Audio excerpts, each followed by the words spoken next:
If you look at the Scholz's family or you look at many of the other families within our community, they have the roots here. The Catholic school system here in Quincy is something that's been important to our family for generations. You know, it's a great historical story. You know, the Scholz family, if you look back in the history of Catholic education, you're going to see them pretty much along the entire road to where we are today.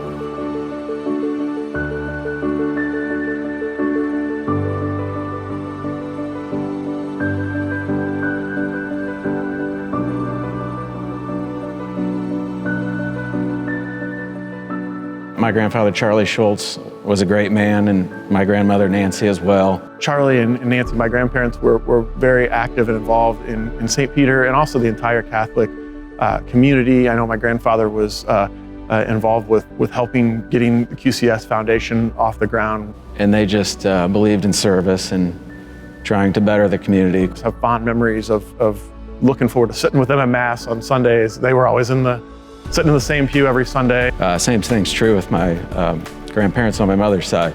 So blessed to have such wonderful aunts and uncles on both my mom and my dad's side. They all are very involved in education in different forms in not just Quincy, but other communities throughout the country. And my aunt Ann serving with the School Sisters of Notre Dame throughout the entire world. If you look at the church's revelation is not only depending upon the Word of God, but how that Word of God is passed down. I can't say enough about how they've modeled living out their Christian faith with the younger generation. I think it's just not towards one school that they're supportive. So I think the impact that they have is it's been community-wide. It's not just our family involved in that. There's several families like ours that have been involved for generations and several new families to Quincy that also make a significant impact. I've always felt that, you know, the commitment to Catholic education is because the families have promoted it within their own households. My dad being on the St. Peter school board and other types of CYO activities with all the schools, really.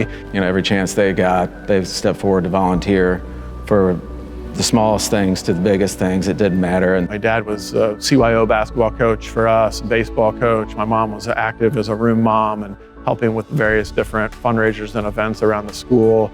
I see that both Jacob and Rebecca, as well as Jamie and Charles, very much following in their footsteps. one of the most important things for us is the STEM lab that we've created here at St. Peter's School in honor of our son who passed away. It would not be in existence today, at least not to the degree that it is, without the help of the Scholz family. And through that donation, we contacted them and said, we have an idea. What do you think about taking that money in the honor of your son and using it to be the platform that we will then build the STEM lab off of? And they embraced it. And not only did Jake and Becca embrace it, but then the whole family. That science, that technology, that engineering, that math have been so important just to implement and just have those opportunities. And it's something that we're very proud of to have done in memory of our son, Wilhelm. And I think what a tribute to this young person. His presence is there with them every day when they walk into that STEM lab. It will always be a lasting legacy for the Scholz's family. The Quincy Catholic community is so special because of so many folks out there that are so supportive and have been for generations. I mean, that's the beauty of our community when it comes to Catholic education. People believe in it. Anything that needed to be done, they were willing to do it. That's the right thing for our community, and that's what makes it a community of faith. They're all involved. You can't thank them enough for their commitment to this. We have been very blessed by the Scholz family. Their involvement has made such an impact for us to be successful. I just think it's a good group of people to honor. It's the way the public is able to recognize their labors of love.